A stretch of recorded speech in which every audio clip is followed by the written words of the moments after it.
हरे कृष्णा।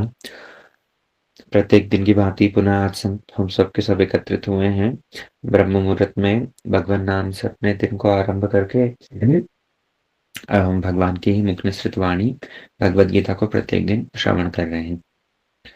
हम लोगों ने भगवत गीता के प्रथम अध्याय अर्जुन विषाद योग या सैन्य निरीक्षण योग उसका विस्तार से श्रवण किया था, जहाँ पर अंत में आते आते अर्जुन ने युद्ध न करने के कुछ संकेतों को दिखलाया। कल हम लोग श्रवण कर रहे थे कुछ 2-3 दिनों से कि कैसे अर्जुन इस द्वितीय अध्याय में भी युद्ध न करने के ही कुछ लक्षणों को प्रकाशित कर रहे हैं।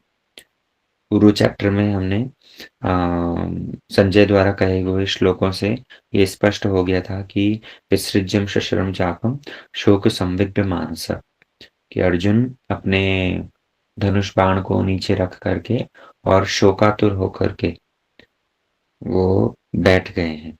इनका मन भीतर से बिल्कुल टूट चुका है।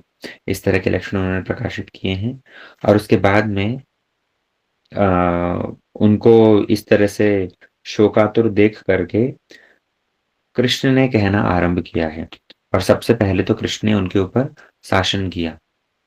देखो, जब भी कोई व्यक्ति परेशानी में हो तो अपनी परेशानी को यदि किसी मित्र के सामने व्यक्त करता है, तो अगर कोई हमारा सबसे अच्छा शुभचिंतक है या कोई मित्र है, तो वो हमारी इस परेशानी को सामंजस्य करने के लिए कोशिश करेगा और हर किसी का सामंजस्य करने का तरीका अलग-अलग होता है।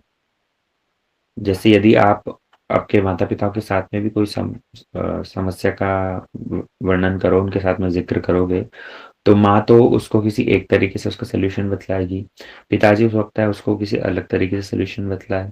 तो कृष्ण उनका डील करने का तरीका यहाँ पर स्पष्ट वर्णन हो रहा है कि पहले तो कृष्ण ने अर्जुन के ऊपर शासन किया और उनको 1.2 के अंदर बतलाया, कुतस्तम कश्मलमिदं विषमे समुपस्थितम, कि तुम्हारे अंदर ये कंटैमिनेशन कहाँ से आ रहा है। और तृतीय श्लोक के अंदर तो उन्होंने बिल्कुल उनको क्लीव और शुद्र कह करके अपशब्द भी कह दिए। लेकिन बाद में अर्जुन ने पुनः उसका बैकफायर करते हुए, उसका जस्टिफिकेशन देते हुए कहा कि तुम भीष्म पितामह और द्रोणाचार्य से मुझे लड़ने के लिए कह रहे हो, जो कि मेरे पितामह हैं और मेरे गुरु हैं। तो ये तो संपूर्ण रूप में अनैतिक ही होगा। कोई अपने ज्येष्ठ के ऊपर इस तरह से प्रहार थोड़ी करता है। आप क्या उग्रसेन पर या सांदीपनि मुनि पर कभी प्रहार करेंगे? तो इसलिए उन्होंने ये 2 नाम भीष्म पितामह और द्रोण का नाम भी लिया।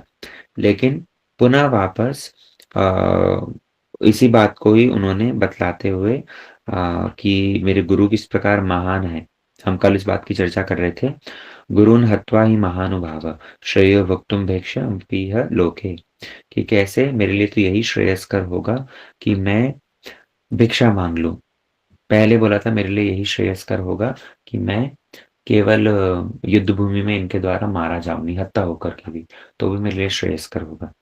तो इन सारी बातों को अर्जुन केवल मात्र बोले जा रहे थे। और कल हम लोगों ने श्रवण किया कि 2.7 के अंदर अर्जुन ने शरणागति ग्रहण करी है। शिष्यस्तेहं शाधीमां त्वां प्रपन्ना। तो अब तक तो हम अर्जुन की क्वालिटीज के बारे में सुन ही रहे थे कि कैसे अर्जुन योग्य हैं भगवत गीता को श्रवण करने के लिए, क्योंकि उनके हृदय में दया है, कंपैशन है, उनका अपने सौहार्द अन्य अन्य सेनाओं के प्रति, अपने अपने अन्य अन्य राज्य के लोगों के प्रति उनका सुहृद भाव है। और फिर वो परवर्ती काल की भी चिंता कर रहे हैं, पाप पुण्य के विषय में भी कुछ जानते हैं। लेकिन अब जो ये वाला पॉइंट है 2.7, ये सबसे मुख्य चीज है भगवत गीता को समझने और श्रवण करने के लिए। शिष्यस्तेहं शाधीमां त्वां प्रपन्ना, कि जो व्यक्ति शरणागत होता है, शरणागत व्यक्ति ही भगवत गीता के सार को समझ सकता है।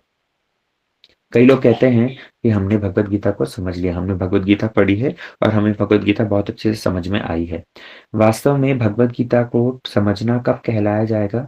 जब व्यक्ति अर्जुन की समान ही भगवत गीता को समझ करके और कृष्ण के वचनों को पालन करे, है ना?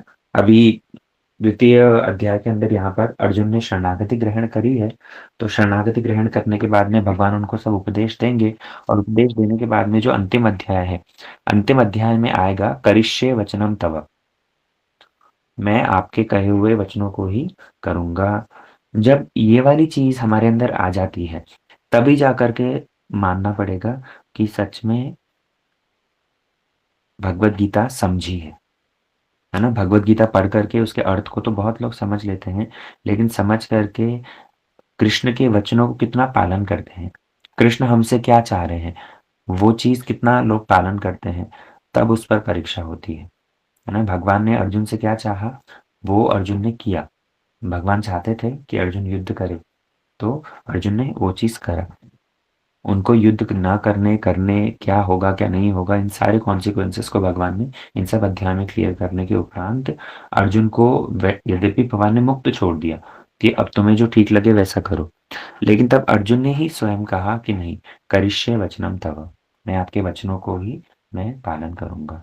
तो वही बात यहाँ पर भी दिखला रहे हैं कि शिष्य से हम शादीमाम तो हम प्रपन्ना, कुछ लोग शिष्यत्व तो ग्रहण कर लेते हैं, लेकिन शिष्यत्व ग्रहण करने के बाद में भी यदि अपनी पृथक स्वतंत्रता रहे, तो पृथक स्वतंत्रता कभी भी फिर कल्याण में आपको मदद नहीं करती, बल्कि पृथक स्वतंत्रता के माध्यम से अकल्याण ही होता है।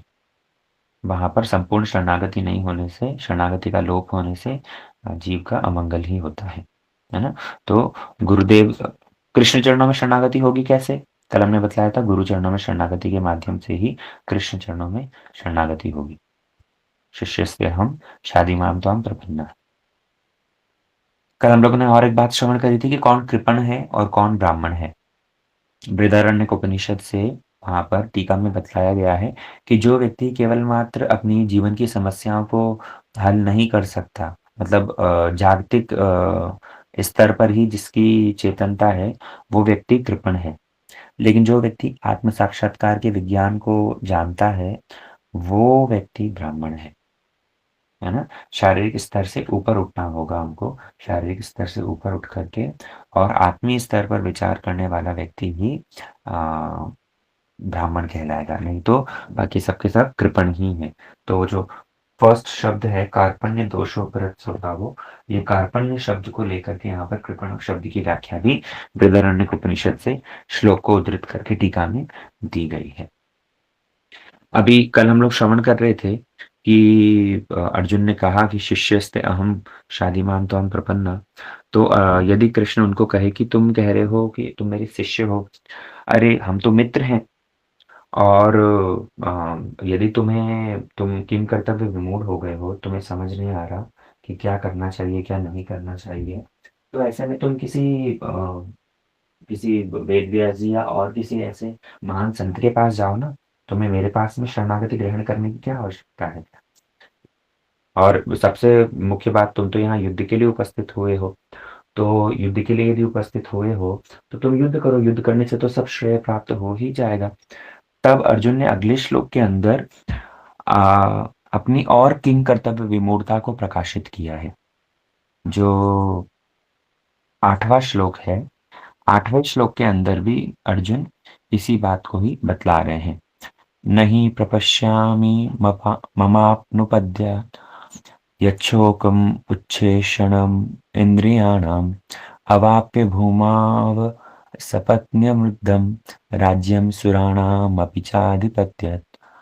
यहाँ पर इस श्लोक के अंदर भी अर्जुन ने अपनी किंग कर्तव्य विमूढ़ता को दिखलाया कि नहीं प्रपश्यामि ममा ममापनुपद्य, कि इसके अंदर बतला रहे हैं कि हे कृष्ण, मैं देख नहीं पा रहा हूँ कि दूर दूर तक क्या मेरे इस शोक को दूर करने वाला है, बल्कि इस शोक के माध्यम से क्या हो रहा है कि मेरी इंद्रियां सूखे जा रही हैं। यश शोकम उच्छेषणम, इस शोक के माध्यम से मेरी इंद्रियां सूखे जा रही है।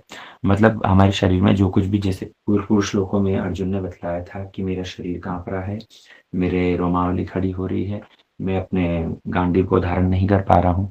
तो ये सारे के सारे विकार अर्जुन के शरीर में जो हो रहे हैं, उसका कारण है शोक, अपने स्वजनों को देख करके उनके हृदय में ये शोक जागृत हो रहा है, उनकी मृत्यु की कल्पना करके।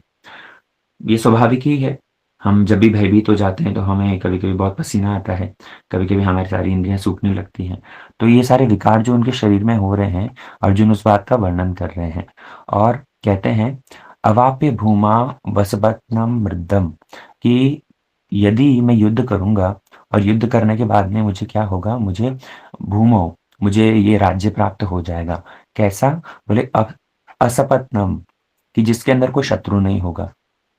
यदि युद्ध करने के बाद में मुझे ऐसा राज्य प्राप्त हो जाए जिसके अंदर कोई शत्रु नहीं होगा, यद्यपि ऐसा होता नहीं है। कहीं न कहीं राजा अगर होंगे तो राजाओं के कहीं न कहीं कुछ कोई न कोई शत्रु तो होंगे ही होंगे। लेकिन अर्जुन तब पर भी यहाँ पर एक बहुत ही आइडियल कंडीशन बतला रहे हैं कि मेरे को यदि कोई ऐसा भी राज्य प्राप्त हो जाए जिसके अंदर कोई शत्रु ना हो। और कौन-सा? बोले रिद्धम। रिद्धम मतलब जो समृद्ध राज्य हो, जिस समृद्ध राज्य के अंदर किसी प्रकार की आदिदैविक परेशानियाँ भी ना हो। मानो चलो कोई शत्रु नहीं है। शत्रु नहीं हो तो लेकिन तब भी ये तो हो सकता है ना कि कभी कोई बाढ़ आ गई, कभी सूखा पड़ गया, तो इस तरह की परेशानी भी आ सकती है।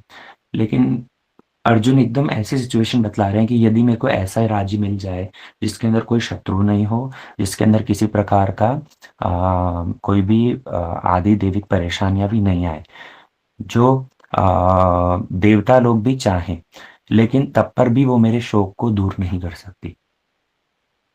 तब भी वो मेरे शोक को दूर नहीं कर सकती। इसलिए मैं ऐसे निष्कंटक राज्य प्राप्त करके भी इस शोक को दूर नहीं कर पाऊँगा। आप कह रहे हो युद्ध कर लो, वो भी मेरे लिए ठीक मुझे लगता नहीं। इस बात को अर्जुन ने दूसरे श्लोक के अंदर, इस नेक्स्ट श्लोक के अंदर भी पुनः बतला ही दिया। मतलब अब इस श्लोक के माध्यम से कृष्ण के चरणों में वो और शरणागति दिखला रहे हैं। पहले तो तब भी उन्होंने कहा था कि नहीं मैं युद्ध नहीं करूँगा। लेकिन अब तो उन्होंने युद्ध करके भी मानो अगर जो उनको विजय प्राप्त होगी, तो वो भी उनको नहीं चाहिए। मतलब वो क्या करें? किस तरह से अपने शोक को दूर करें? वो चीज़ के विषय में अर्जुन प्रश्न कर रहे हैं कृष्ण से, है ना? ये सारी बातें अब तक अर्जुन ने कही। अब संजय कहना आरंभ करते हैं। एवं मुक्त्वा ऋषिकेशं गुडाकेशं परन्तप न योत्स्य इति गोविन्दम् उक्त्वा तूष्णीं बभूवः। एवं उक्त्वा, इस तरह से संजय कह रहे हैं कि इस तरह से ऋषिकेशम गुडुकेशम परन्तप, कि ऋषिकेश, भगवान ऋषिकेश ने गुडाकेश अर्थात अर्जुन को कहा। क्या कहा? अर्जुन अर्जुन कहते हैं कि न योत्स्य इति गोविंदम। यहाँ पर भगवान के लिए तो एक शब्द व्यवहार किया गया है ऋषिकेशम, और अर्जुन के लिए दो शब्द व्यवहार किए हैं गुडाकेशम और परंतप। लेकिन ये गुडाकेश और परंतप ये दोनों के दोनों अर्जुन के विशेषण हैं। गुडाकेश का अर्थ हमने पहले बतलाया था कि जो अपनी निद्रा पर विजय प्राप्त कर चुके हो, और परंतप अर्थात श्री मतलब जो शत्रुओं पर शासन करने वाला हो। तो अर्जुन के लिए ये दो एडजेक्टिव्स यूज किए गए, कृष्ण के लिए एक किया गया, ऋषिकेशम। ऋषिकेशम गुडाकेशम दोनों ही ईश हैं, लेकिन ऋषिकेश स्ट्रॉन्ग है गुडाकेश से। तो ये बात बतलाई वहां पर, और परंतप कह करके अर्जुन के लिए और एक विशेषण दिया। लेकिन देखो शोक का कैसा स्वभाव है। ये शोक ये शोक इतना भयानक है कि जो व्यक्ति शत्रु पर शासन कर सकता है, अर्जुन जैसा, जो व्यक्ति ने अपनी निद्रा पर भी विजय प्राप्त कर ली गुडाकेश, लेकिन वो भी व्यक्ति शोकातुर होकर के किंग कर्तव्य विमूढ़ हो रहा है। वो किंग कर्तव्य विमूढ़ हो रहा है। इसलिए यहाँ पर कृष्ण वो क्या कहते हैं वो बात आगे बतलाएंगे। संजय ने कहा, न योत्स्य इति गोविंदम मुक्त्वा तूष्णीं बभूवः, कि हे गोविंद मैं युद्ध नहीं करूंगा, और ऐसा कह करके अर्जुन चुप हो गए। अब यहाँ पर कृष्ण का और एक नाम यूज किया गया गोविंद। मतलब ये जैसे जैसे ही उसने अर्जुन ने कहा है कि न योत्स्य, मैं युद्ध नहीं करूंगा, तो मैं युद्ध नहीं करूंगा ये सोच करके यदि धृतराष्ट्र खुश हो जाए। संजय कह रहे हैं, संजय किससे कह रहे हैं? धृतराष्ट्र कह रहे हैं ना। तो यदि ये बात सुन करके धृतराष्ट्र खुश हो जाए कि वाह चलो अर्जुन युद्ध नहीं करेगा, इसका मतलब तो मेरे पुत्रों के ऊपर ही सारा राज्य भार उनको मिलेगा, सारा राज्य उनका ही रहेगा। तो ये बात सुन करके धृतराष्ट्र खुश हो जाए, तो इसलिए कृष्ण का एक नाम यूज किया गया है, गोविंद। गोविंद मतलब जो समस्त इंद्रियों को आनंद प्रदान करने वाले हैं। तो ऐसे भगवान कृष्ण गोविंद, वो गोविंद अपने भक्त को भी तो आनंद प्रदान करेंगे। उनके भक्त जो अर्जुन हैं, अर्जुन को भी तो वो आनंद प्रदान करेंगे। तो अर्जुन को आनंद कैसे प्रदान करेंगे? हमने पहले बतलाया था कि हम भगवान की यदि सेवा करें, तो भगवान की सेवा के माध्यम से हमारी इंद्रियों को आनंद प्राप्त होता है ना? हम अपनी इंद्रियों भोग करके यदि आनंद प्राप्त करने की कोशिश करेंगे, तो वो संभव नहीं होगा। गोविंद मतलब जिन भगवान की सेवा करने से, उनकी इंद्रियों को तुष्टि देने से हमारी इंद्रियां अपने आप प्रसन्न हो जाती है। उसी प्रकार यहाँ पर अगर कह रहे हैं कि धृतराष्ट्र वहां प्रसन्न हो गया, तो धृतराष्ट्र को प्रसन्नता से भगवान को ज्यादा प्रयोजन नहीं, बल्कि अपने भक्त को भी आनंद प्रदान करेंगे, अर्जुन को भी आनंद प्रदान करेंगे। कैसे? उनको आगे उपदेश दे करके। इसलिए कहा न योत्स्य इति गोविंदम उक्त्वा तुष्णिम बभूवः। आगे संजय कहते हैं, तमुवाच ऋषिकेशं प्रहसन्न भव भारत सेनयोरुभयोर्मध्ये विषीदन्तम् इदं वच। यहाँ पर बतलाया गया है कि देखो शोक के कारण कैसे व्यक्ति की दुर्दशा हो जाती है। राज्य मिल जाएगा, लेकिन राज्य का सुख अर्जुन को नहीं चाहिए। तीन बातें बतलाई गई। एक तो है जैसे फिजिकल कंफर्ट, मतलब शारीरिक स्तर पर विचार। एक है इमोशनल कंफर्ट, और तीसरी सबसे मुख्य बात आत्मीय स्तर पर चर्चा, मतलब स्पिरिचुअल कंफर्ट। तो स्पिरिचुअल आधार यदि हो, तब तो फिर उसके नीचे फिजिकल और इमोशनल चीजें सब फीकी पड़ जाती है ना? लेकिन कभी कभी ऐसा होता है कि फिजिकल कंफर्ट रहने पर भी हमारे हमें हमको हम खुश नहीं हो पाते। क्यों? क्योंकि इमोशनली हम लोग उस समय पर हेल्दी नहीं है। जैसे हम बार बार एक उदाहरण देते हैं, किसी व्यक्ति को यदि रसगुल्ला खाया उसने, और रसगुल्ला खा रहा था, खाते खाते यदि किसी ने चांटा मार दिया, पेरेंट्स ने आकर के बच्चे को शासन कर दिया, तो वो ही रसगुल्ला रहने पर भी उस व्यक्ति को आनंद नहीं मिलेगा, है ना? रसगुल्ले में तो रस कम हुआ नहीं, लेकिन खाते वक्त क्यों क्या हो गया? क्योंकि इमोशनल इम्बैलेंस हो गया। तो इमोशनल इम्बैलेंस के फलस्वरूप क्या हो रहा है कि उनको वो ही फिजिकल कंफर्ट अर्थात वो रसगुल्ला भी सुख नहीं दे पा रहा। तो ठीक उसी प्रकार यहाँ पर बतलाया गया कि अर्जुन को राज्य प्राप्त होने पर भी वो सुख का अनुभव नहीं करेंगे। क्यों? क्योंकि यहाँ पर अभी इमोशनल इम्बैलेंस हो जा रहा है अर्जुन के साथ में, है ना? तो यहाँ पर नेक्स्ट श्लोक के अंदर बतला रहे हैं, तमुवाच ऋषिकेशम प्रसन्नव भारत, कि भगवान कृष्ण ने, ये भारत शब्द व्यवहार किया गया है धृतराष्ट्र के लिए। संजय कह रहे हैं ना, तो संजय यहाँ पर कह रहे हैं कि हे धृतराष्ट्र, हे महाराज, उस समय दोनों सेनाओं के बीच में अर्जुन जो शोकातुर हो गया था, उस शोकातुर अर्जुन से भगवान ने कहना आरंभ किया। भगवान का नाम पुनः व्यवहार किया गया है ऋषिकेश। ऋषिकेश कह करके ये बतला रहे हैं, भगवान तो इंद्रियों के स्वामी हैं, इसलिए उनको तो ये सारी बातों से कुछ प्रभाव नहीं पड़ा, लेकिन अर्जुन के लिए कहा गया है कि वो शोकातुर हो गया था। और एक शब्द व्यवहार किया गया, प्रहसन्नमिव, कि हंसते हुए, मानो हंसते हुए। अब यहाँ ये हंसते हुए जो है, ये शब्द को टीका में वर्णन किया गया कि भगवान, उनको समझ पाना बड़ा मुश्किल है। भगवान, यहाँ अर्जुन तो रो रहा है, पहले हम लोगों ने सुना था ना, अश्रुपूर्णो कृष्ण तो, अर्जुन तो यहाँ पर रो रहे हैं, उनकी आंखों में आंसू आ गए, और अर्जुन ने अपने हृदय की बात जब कृष्ण को बतलाई, तो कृष्ण को बतलाने के साथ में प्रहसन्नमिव, कि अर्जुन, कृष्ण क्या हंस रहे हैं? ये बड़ी कोई विषम परिस्थिति हो सकती है कि जैसे कोई व्यक्ति अब अपने आप को अपना दुख बतलाए और आप उसको सुन करके हंसने लगो, तो ऐसे में तो बड़ा मुश्किल हो जाएगा। इसलिए ऐसा कहा, प्रहसन्नम इव, इव मतलब मानो, मानो हंसते हुए उन्होंने कहा। हंसते हुए क्यों कहा? क्योंकि भगवान को तो ये सारी चीजें प्रभावित करती ही नहीं, लेकिन तब पर भी पूर्ण रूप में हंसे नहीं। जैसे उदाहरण के तौर पर जिस समय भगवान शांति दूत बन करके जाएंगे, शांति दूत बन करके जिस समय संधि करवाने के लिए जाएंगे, तो भीमसेन ने भी उनको कहा कि हे केशव, जो भी हो, अगर तुम शांति दूत बन करके जा रहे हो तो शांति दूत बन करके जाने पर कुछ ना कुछ सामंजस्य लेकर के ही आना। तो उस समय भगवान ने क्या किया, भीमसेन को कहा कि ओ अच्छा, भीमसेन ठीक ही कहा है किसी ने, युद्ध की घड़ी आने के साथ साथ ही बड़े बड़े योद्धा भी युद्ध से डर जाते हैं, पीछे हटने लगते हैं। तुम इतने बड़े गदाधारी होकर के भी और तुम युद्ध से पीछे भाग रहे हो। तो ये सुनने मात्र से ही तो भीमसेन बिगड़ गए। उनको क्रोध आ गया कि नहीं नहीं केशव, तुम कैसी बातें कर रहे हो, मैं तो युद्ध के लिए संपूर्ण रूप में प्रस्तुत हूँ, लेकिन मैं चाहता हूँ कि शांति से ही किसी प्रकार से कार्य हो जाए। तो वहां पर भगवान ने हंसते हुए ये बात कही, लेकिन तब पर भी उसका रिएक्शन क्या हुआ कि भीमसेन को क्रोध आ गया।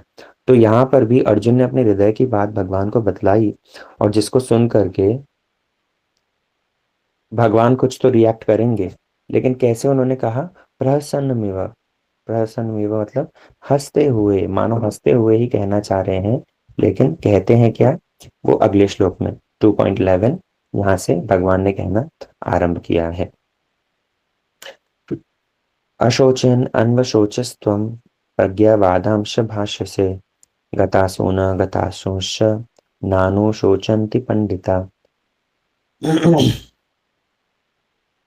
ये बहुत ही अच्छा श्लोक, महत्वपूर्ण श्लोक है, जिसके अंदर आ, भगवान कह रहे हैं कि प्रज्ञावादांश भाष्य से, कि अर्जुन, तुम्हारी जो बातें हैं, तुम्हारी बातें तो बड़ी पंडितों जैसी है, प्रज्ञावान व्यक्ति जैसे, पंडितों जैसे तुमने सारी बातें कही मुझसे, है ना। क्योंकि पहले के श्लोकों में यदि आपको स्मरण हो, अर्जुन ने बहुत कुछ कहा है कि मैंने गुरु परंपरा से सुना है, ऐसा होता है, और मैंने जो है नरके नियतम वासो, ये नरक में जाना पड़ता है, और पाप का पाप लगेगा हमको, अपने स्वजनों को ही मारने से पाप लगेगा।